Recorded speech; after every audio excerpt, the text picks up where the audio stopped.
I think we should start with the Fitch downgrading the U.S. credit rating. Yeah, I think we should. Go ahead. No, I got to give you credit, man. You said something about this a little while ago during the French debt dispute and how large financial institutions and credit agencies were threatening to reduce France's credit rating because of their inability to reduce their retirement benefits and adjust their debt to GDP ratio. I was like, dude, now that'll never happen in the United States. Well, I was wrong. It literally just did. It's so funny. I texted Anthony about this the night, like immediately after, as I was walking home from the last recording of the podcast that we did. So this has happened, like a week ago now. Yeah. But it seems really important. So what happened is Fitch, which is one of the big ratings agencies, downgraded U.S. government bonds from AAA rated to AA plus rating, which is the smallest downgrade you can do, but it's still kind of a big deal because for so long, the U.S. government bond has been viewed as the safest security that anyone could really hold on to, right? And now this means we're not quite sure that the U.S. will be able to pay back the debts that it's incurring by giving out these loans. Yeah. What's killing me is the metrics that they used, right? The main reason that they reduced the credit rating is because of the debt standoff that we just had. Mm-hmm. And that got too close to comfort for this financial institution, which I don't blame them, right? They're looking for institutions that they, entrust with their high credit ratings to be worthy and willing to be nimble to pay down their debts. Mm-hmm. And the U.S. was not nimble. We left it to the last minute. Yep. We were barely timely, and you kind of reap what you sow. Yeah, and this is becoming a pattern, mm-hmm. right? If this was the first time, then it would have been fine, but this has been happening for at least a decade and a half now. I mean, the 2011 standoff fight is, burned into political nerds' memories, mm-hmm. and the U.S. also faced credit rating scares during that time, so it makes sense for it to happen again, but the Biden administration was totally thrown off guard. Janet Yellen kind of freaked out. She calls it arbitrary. Mm-hmm. She's like, this is meaningless. Yeah. Well, she's like, why would they do it now when this debt ceiling standoff happened months ago? And that's why I feel like it's important to talk about how it isn't just these debt ceiling standoffs that motivated Fitch to downgrade. It cited increasing polarization, making it harder for the U.S. to govern, which we talk about all the time. Yeah. I completely agree with. It talks about their inability to cut down on Medicare and Social Security spending, the entitlement benefits, which we also see even in the political rhetoric. Like neither side is even really allowed to talk about. That's the third rail. Those. You touch that, you die. Yeah, you can't touch those things. Yeah, but the truth is, they're a massive burden to our system. Something needs to be changed in how we fund them. Mm-hmm. Otherwise, they're not going to be sustainable. But what kills me is they should know that already. Like they should have it modeled in their financial models, like when Social Security and Medicare become problems, right? Sure. So that should already be baked into their analysis. So I take it, I'm frustrated that the January 6th everything with the election, Trump fighting back against the election results, destabilizing our government, is now having actual adding financial problems to our country. Yeah, and we didn't even mention that yet. But it was revealed kind of that in a different conversation that Fitch had. It wasn't in what they released, but they mentioned that the January 6th events led to this. And I think that's one, because it shows that our democracy might be less stable than we think it is.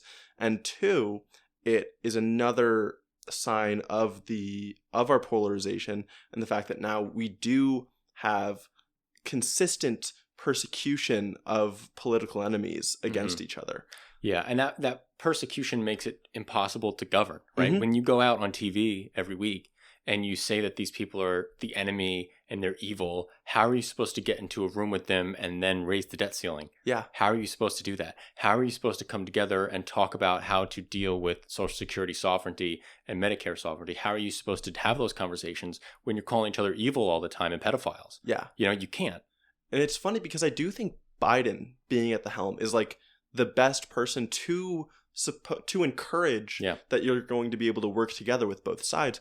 But the Freedom Caucus, the far right, during these debt ceiling standoffs was so vocal about how they were completely willing to let the U.S. default on its debt, right? So when that's happening and you already see that wing of the Republican Party has more control, is really the dominant body of the party, then an agency should look at us and think, oh, they'll totally just die on this political hill. And that dynamic is also, it's radicalized even since 2011, right? Mm-hmm. So during the 2011 fight, the Republicans and Democrats, yes, had a standoff for the debt limit, but no side was realistically saying we're going to default. Mm-hmm. That wasn't rhetoric coming out of the Freedom Caucus at the time, really. Now, you had a really, basically the entire Freedom Caucus saying, no, we're going to default. We should default. We can't pay down our debts. We should default right now. Yeah. And like that change in rhetoric, when you have that group of people in the governing majority now pushing for or suggesting default, of course, credit rating agencies are going to be like, why would we trust this institution? Yeah. They're actively telling us not to trust them. What I don't want people to take from this, what are you going to say? Do you have something to add on the political stuff? Okay. So I'm going to switch to the Social Security Medicare topic. I don't want people to look at this downgrade, and I hope lawmakers don't look at this downgrade and say, we need to cut Social Security and we need to cut Medicare, because that's not the right mindset. What we need to do is balance their budget. We can balance their budget one of two ways. We can either decrease what we pay out, or we can increase what we take in. Mm-hmm. The way Social Security is currently taxed is everybody in your payroll pays an 8% tax into the Social Security system for your first $250,000. After $250,000, you don't pay any Social Security tax on any money above that. If we removed that cap of the $250,000, Social Security would be sovereign until 2070. That's all we have to do. But raising taxes on people who make more than $250,000 a year, people aren't willing to bite that bullet. That's insane to me. Insane. Yeah. I also am on the side of we can cut some of our Social Security payments. You are? Yeah. Because I think we pay everyone, including billionaire CEOs. Yeah. Like, how many people who are over 65 are worth more than $50 million? Those people don't need $70,000 a year in Social Security. And I'm not sure how much it would save. I haven't looked into the data. And this is kind of anecdotal because I just saw a billionaire on CNBC in a conversation with Elizabeth Warren suggesting this. And he was saying, like, I get $3,000 a month and my wife gets $1,000 a month. I think it was the CEO of Home Depot from Social Security. I know it's the political third rail, but don't pay me that. Do you remember do you know what Warren said in response? I'm curious if you know. I saw it on TikTok and I'm pretty sure the clip cut off. But I am against that. For basically the only reason is I'm for universality in my politics. I want systems not to feel like they are being tested, not to feel like you have to earn them, but that they are like, you're right as an American. Okay. The same way as we'll talk about with healthcare, everyone should have access to the government plan, even if you're a billionaire, because it's the government plan. A billionaire should be able to go to public school, even though he could pay to send his kid to private school. I want my tax dollars sending him to this school for the same reason. So what this reminds me of is in Stiglitz, one of the last chapters, he was talking about having a public option for a lot of these things. And I feel like that's maybe a good middle ground to have here. It's not everyone has the public option, but maybe the people who opt out, and instead, like for Social Security, someone who opts for a private plan. But what do you mean by opt? Like they still have to pay the Social Security tax, even if they don't receive it? Or you're saying that they don't have to, like, because what do you mean by opt out in that sense? No one's just going to say, don't give me the money. I mean, well, it could be like if you sign up for a private plan, it means you're foregoing the public plan. But if are you still paying the tax for the public plan? Perhaps. No, who would do that? Who would pay the taxes and then forego the benefit? I think a lot of people. Because if you're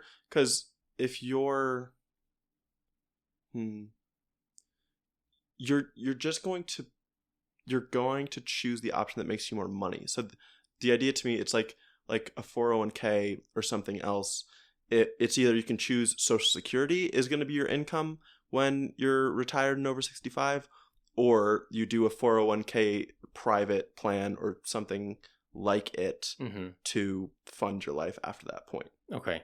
And a lot of times the 401k type of thing will be better income. But what about when like you're in the middle class and you do like a 401k and Social Security combined, right? And then that's your retirement plan. Is your 401k, say, pays you out like half of what you can live off of, Social Security makes up the other half, right? Do you think that you should only have a 401k or Social Security and then by opting in or out, or how does that? Yeah, I would think so. Okay.